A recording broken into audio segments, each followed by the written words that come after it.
जय भोलेनाथ। हर हर महादेव। शुभ संध्या के इस पावन अवसर पर आप सभी का स्वागत है। शनि प्रदोष व्रत की इस पुण्य कथा में यह व्रत भगवान शिव को समर्पित है और जब यह प्रदोष व्रत शनिवार को आता है तो इसका महत्व और भी बढ़ जाता है। ऐसा माना जाता है कि इस दिन व्रत रखने और कथा सुनने से समस्त दोषों का नाश होता है और शनि देव की कृपा भी प्राप्त होती है। उससे पहले जानिए आज के शुभ मुहूर्त यानी प्रदोष काल के समय के बारे में। इस बार 24 मई दिन शनिवार को शनि प्रदोष व्रत है और त्रयोदशी तिथि 24 मई शनिवार को शाम 7:21 से प्रारंभ होकर अगले दिन 25 मई रविवार की दोपहर 3:51 पर समाप्त होगी और इस दिन प्रदोष काल का समय शाम 6:16 से लेकर 7:46 तक रहेगा। प्रदोष व्रत भोलेनाथ को समर्पित होता है और जब यह शनिवार के दिन पड़े तो इसका महत्व और भी अधिक बढ़ जाता है, क्योंकि भक्तों के कर्मों का लेखा-जोखा रखने वाले शनिदेव जो कि न्यायप्रिय हैं और अपने भक्तों पर अपार कृपा करते हैं। अगर इस दिन भोलेनाथ, माता पार्वती और शनिदेव जी का पूजन एक साथ किया जाए तो भक्तों के जीवन के समस्त दुख दूर हो जाए। आइए श्रोताओं, आज शनि प्रदोषित कथा सुनने से पहले हम सभी मिलकर भगवान श्री गणेश जी का आह्वान करें। हे विघ्नता श्री गणेश, आप बुद्धि, विवेक, शुभता और मंगल के अधिपति हैं। प्रत्येक शुभ कार्य की शुरुआत आपके स्मरण और आह्वान के बिना अधूरी होती है। आज इस पवित्र शनि प्रदोष व्रत में मैं आपसे विनम्रता पूर्वक प्रार्थना करती हूँ कि आप पधारें और मेरे इस व्रत, पूजा और साधना को सफल बनाएं। हे गजानन, आप मुझ पर अपनी कृपा दृष्टि बनाए रखें। मेरे सभी कार्यों में आने वाले विघ्नों को दूर करें और जीवन में मंगलमय सफलता प्रदान करें। आपकी सूझबूझ, धैर्य और विनम्रता से ही जीवन में स्थिरता आती है।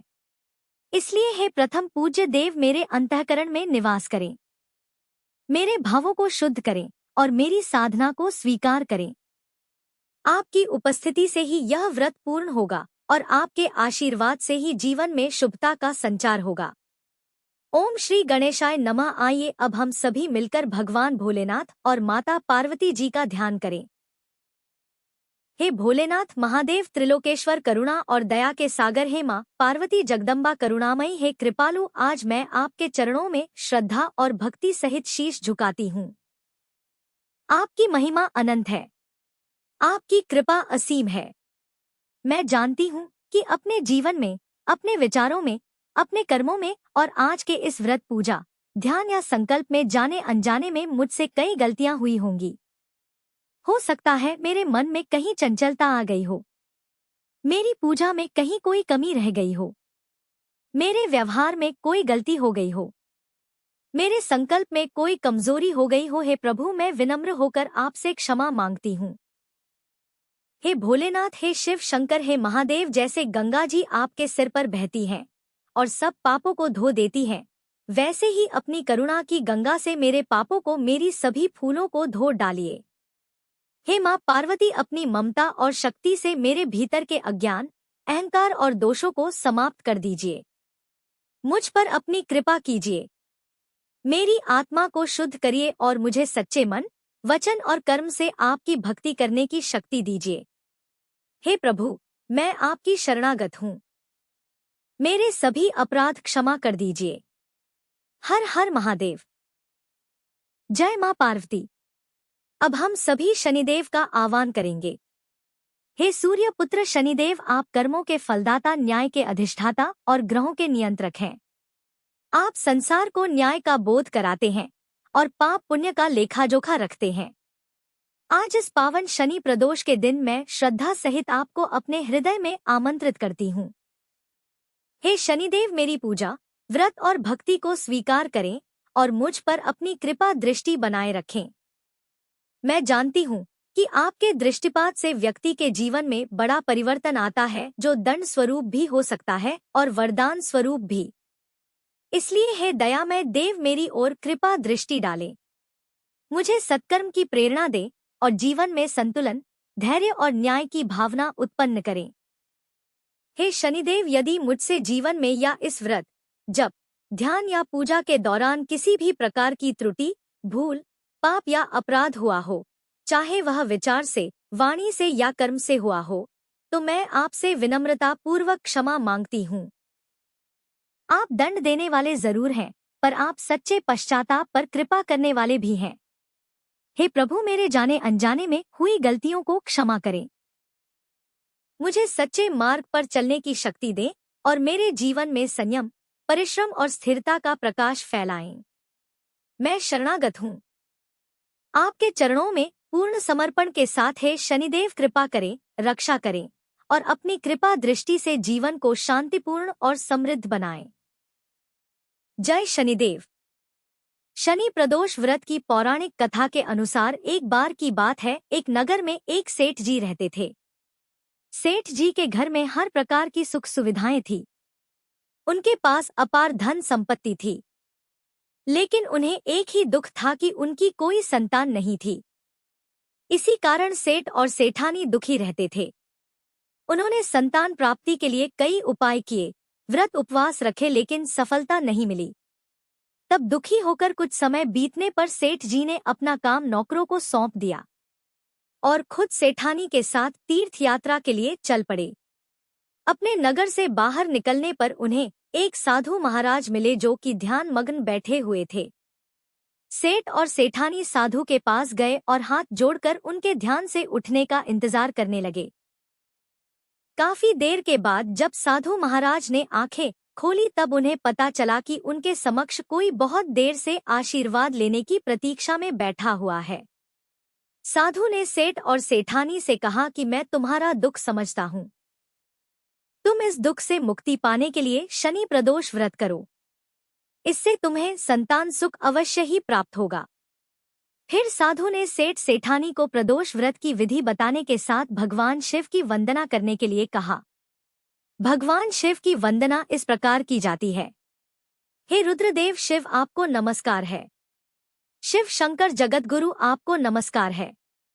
हे नीलकंठ सुर, आपको नमस्कार है। शशि मौली चंद्र सुख, आपको नमस्कार है। हे उमाकांत सुधी, आपको नमस्कार। उग्रत्व रूप मन, आपको नमस्कार है। ईशान ईश प्रभु, नमस्कार। विश्वेश्वर प्रभु शिव, आपको नमस्कार है। साधु से इस प्रकार वंदना करने का विधान जानकर सेठ और सेठानी ने साधु महाराज को धन्यवाद किया और उनसे आशीर्वाद लेकर तीर्थ यात्रा के लिए चल पड़े। तीर्थ यात्रा से लौटने के बाद दोनों ने मिलकर शनि प्रदोष व्रत किया, जिसके प्रभाव से जल्दी ही उनके घर में एक सुंदर पुत्र का जन्म हुआ। इस प्रकार शनि प्रदोष व्रत रखने सेठ सेठानी का घर खुशियों से भर गया। शनि प्रदोष व्रत के दिन जो भी भक्त जिस भी कामना को लेकर प्रदोष व्रत रखता है, उसकी वह कामना भगवान शिव और शनिदेव की कृपा से अवश्य ही पूरी होती है। अब सुनिए शनिदेव की कथा। एक बार की बात है कि सभी नवग्रहों में, जिनमें सूर्य, चंद्र, मंगल, बुध, बृहस्पति, शुक्र, शनि, राहु और केतु में विवाद छिड़ गया कि इन सब में बड़ा कौन है। सभी आपस में विवाद करने लगे, लेकिन कोई निर्णय ना निकलने पर देवराज इंद्र के पास वे निर्णय कराने पहुंचे।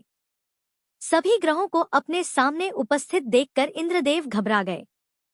फिर उन्होंने निर्णय करने में अपनी असमर्थता जताई, परंतु उन्होंने यह भी कहा, इस समय पृथ्वी पर राजा विक्रमादित्य का राज है, जो कि अति न्यायप्रिय है, वे ही इसका निर्णय कर सकते हैं। तब सभी ग्रह एक साथ राजा विक्रमादित्य के पास पहुंचे और अपना विवाद बताया, साथ ही निर्णय करने के लिए भी कहा।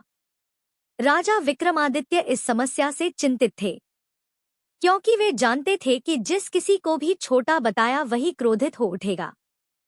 तब राजा को एक उपाय सूझा। उन्होंने स्वर्ण, रजत, कांस्य, पीतल, शीशा, रांगा, जस्ता, अभ्रक और लोहे से 9 सिंहासन बनवाए और उन्हें इसी क्रम से रख दिया। फिर उन सब से निवेदन किया कि आप सभी अपने अपने सिंहासन पर स्थान ग्रहण करें। जो भी अंतिम सिंहासन पर बैठेगा वही सबसे छोटा होगा। इसके अनुसार लौह सिंहासन सबसे बाद में होने के कारण शनिदेव सबसे बाद में बैठे तो वही सबसे छोटे कहलाए। अब शनिदेव को लगा कि राजा ने ऐसा जानबूझकर किया है, तो वह क्रोध में आकर राजा विक्रमादित्य से बोले, राजा तू मुझे नहीं जानता, सूर्य एक राशि में 1 महीना, चंद्रमा 2.25 दिन, मंगल 1.5 महीना, बृहस्पति 13 महीने, बुध और शुक्र 1 महीने विचरण करते हैं।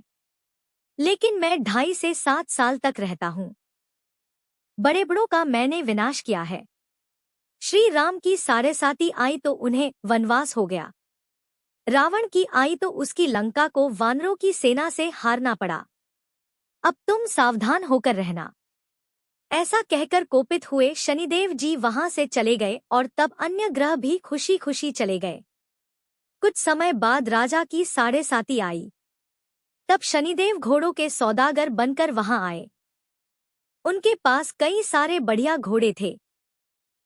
राजा ने यह समाचार सुनकर अपने अश्वपाल को अच्छे घोड़े खरीदने की आज्ञा दी। उसने कई अच्छे घोड़े खरीदे और एक सर्वोत्तम घोड़े को राजा की सवारी करने दे दिया। अब जैसे ही राजा उस घोड़े पर सवार हुए, वह घोड़ा सरपट वन की ओर भागा और घने जंगल में पहुंचकर वह अंतर्ध्य हो गया। अब राजा भूख प्यास से भटकते रहे। तब एक ग्वाले ने उन्हें पानी पिलाया। राजा ने प्रसन्न होकर उसे अपनी अंगूठी दी और वह अंगूठी देकर राजा अपने नगर को चल पड़े। वहां उन्होंने अपना नाम उज्जैन निवासी वीका बताया और वहां उन्होंने एक सेठ की दुकान में रुककर जलपान किया। कुछ देर रुककर आराम भी किया। भाग्यवश उस सेठ की उस दिन खूब बिक्री हुई। अब सेठ रूप बदले हुए राजा विक्रमादित्य को अपने साथ अपने घर ले गया। वहां पर राजा ने खूंटी पर देखा कि एक हार टंगा हुआ है जिससे खूंटी निगल रही है। देखते ही देखते थोड़ी देर में पूरा हार गायब हो गया। तब सेठ ने वापस आने पर देखा कि हार तो गायब है। सेठ ने समझा कि वीका ने ही उसे चुराया है। फिर तो सेठ ने कोतवाल के पास उन्हें पकड़वा दिया। अब उस नगर के राजा ने भी राजा विक्रमादित्य को चोर समझकर उनके हाथ पैर कटवा दिए और नगर के बाहर फेंकवा दिया। वहां से एक तेली निकल रहा था जिसे दया आई और उसने वीका को अपनी गाड़ी में बिठाया। वह अपनी जीप से बैलों को हाँकने लगा। उस समय तक राजा की शनि दशा समाप्त हो गई। वर्षा ऋतु आने पर राजा मल्हार गाने लगे। राजा जिस नगर में थे वहां की राजकुमारी मनभावनी को उनका गाना इतना पसंद आया कि उसने मन ही मन प्रण कर लिया कि वह उस राग गाने वाले से ही विवाह करेगी। राजकुमारी ने दासी को राग गाने वाले को ढूंढने भेजा। तब दासी ने बताया कि वह तो एक चौरंगिया अर्थात अपाहिज है। परंतु राजकुमारी नहीं मानी। अगले ही दिन वह भूख प्यास त्याग कर अनशन पर बैठ गई कि विवाह करेगी तो उसी से करेगी। बहुत समझाने पर भी जब राजकुमारी नहीं मानी तो राजा ने उस तेली को बुला भेजा और विवाह की तैयारी करने को कहा। फिर तो उसका विवाह राजकुमारी से हो गया। तब एक दिन सोते हुए स्वप्न में शनिदेव ने राजा को दर्शन देकर कहा कि राजन, देखा तुमने? मुझे छोटा बताकर कितना दुख झेला है। तब राजा ने उनसे क्षमा मांगी और प्रार्थना करते हुए कहा, है शनिदेव, जैसा दुख मुझे दिया है किसी और को मत दीजिएगा। तब शनिदेव मान गए और कहा कि जो मेरी कथा और व्रत करेगा उसे मेरी दशा में कभी कोई दुख नहीं होगा। जो व्यक्ति रोज मेरा ध्यान करेगा और चींटियों को आटा डालेगा उसकी भी सभी मनोकामनाएं पूर्ण होंगी। और ऐसा कहकर शनिदेव ने राजा को हाथ पैर वापस कर दिए। इधर प्रातःकाल आँख खुलने पर राजकुमारी ने देखा तो वह बड़ी आश्चर्यचकित हुई। तब वीका अर्थात राजा विक्रमादित्य ने राजकुमारी को बताया कि वह उज्जैन के राजा विक्रमादित्य हैं। जानकर सभी अत्यंत प्रसन्न हुए। सेठ ने जब सुना तो वह राजा के पैरों पर गिरकर क्षमा मांगने लगा। राजा ने कहा कि यह तो शनिदेव का क्रोध था, इसमें किसी का कोई दोष नहीं। सेठ ने फिर भी निवेदन किया कि राजन, मुझे शांति तभी मिलेगी जब आप मेरे घर चलकर भोजन करेंगे। तब सेठ ने अपने घर तरह तरह के व्यंजनों से राजा का सत्कार किया। सभी ने देखा कि जो खूंटी हार निगल गई थी वही अब उसे उगल रही थी। सेठ ने अनेक मोहरे देकर राजा का धन्यवाद किया। इसके बाद राजा रानी को लेकर अपने राज्य वापस लौट आए, जहां पर उनका खूब धूमधाम से स्वागत किया गया। राजा विक्रमादित्य ने कहा कि उन्होंने शनिदेव को छोटा बताया था, लेकिन वे तो सर्वश्रेष्ठ हैं। तब से राजा विक्रमादित्य के राज में शनिदेव की पूजा और कथा रोज होने लगी। प्रेम से बोले शनिदेव महाराज की जय। दशरथ कृत शनि स्तोत्र हिंदी में, जिनके शरीर का वर्ण कृष्ण नील तथा भगवान शंकर के समान है, उन शनिदेव को नमस्कार है जो जगत के लिए कालाग्नि और कृतांत रूप हैं। उन शनेश्वर को बारंबार नमस्कार है जिनका शरीर कंकाल जैसा मांसहीन तथा जिनकी दाढ़ी मूछ और जटा बड़ी हुई है। उन शनिदेव को नमस्कार है जिनके बड़े बड़े नेत्र, पीठ में सटा हुआ पेट और भयानक आकार है। उन शनेश्वर देव को नमस्कार है जिनके शरीर का ढांचा फैला हुआ है, जिनके रोए बहुत मोटे हैं, जो लंबे चौड़े किंतु सूखे शरीर वाले हैं और जिनकी दाढ़े काल रूप हैं। उन शनिदेव को बारंबार प्रणाम है। हे शन, आपके नेत्र कोटर के समान गहरे हैं। आपकी ओर देखना कठिन है। आप घोर रौद्र भीषण और विकराल हैं। आपको नमस्कार है। वलीमुख, आप सब कुछ भक्षण करने वाले हैं। आपको नमस्कार है। सूर्य नंदन भास्कर पुत्र अभय देने वाले देवता, आपको प्रणाम है। नीचे की ओर दृष्टि रखने वाले शनिदेव, आपको नमस्कार है। संवर्तक, आपको प्रणाम है। मंद गति से चलने वाले शनेश्वर, आपका प्रतीक तलवार के समान है। आपको पुनः पुनः प्रणाम है। आपने तपस्या से अपनी देह को दग्ध कर लिया है। आप सदा योगाभ्यास में तत्पर, भूख से आतुर और अतृप्त रहते हैं। आपको सदा सर्वदा नमस्कार है। ज्ञान नेत्र, आपको प्रणाम है। काश्यप नंदन सूर्य पुत्र शनिदेव, आपको नमस्कार है। आप संतुष्ट होने पर राज्य दे देते हैं और रुष्ट होने पर उसे तत्काल हर लेते हैं। देवता, असुर, मनुष्य, सिद्ध, विद्याधर और नाग, यह सब आपकी दृष्टि पड़ने पर समूल नष्ट हो जाते हैं। देव, मुझ पर प्रसन्न होइए। मैं वर पाने के योग्य हूँ और आपकी शरण में आया हूँ। जय शनिदेव। इस प्रकार शनि प्रदोष व्रत की यह पावन कथा समाप्त होती है। जो श्रद्धा और भक्ति भाव से इस व्रत को करता है और कथा को ध्यानपूर्वक सुनता है, उसे भगवान शिव और शनि देव की विशेष कृपा प्राप्त होती है। जीवन से कष्ट, बाधाएं और दोष दूर होते हैं और सुख समृद्धि की प्राप्ति होती है।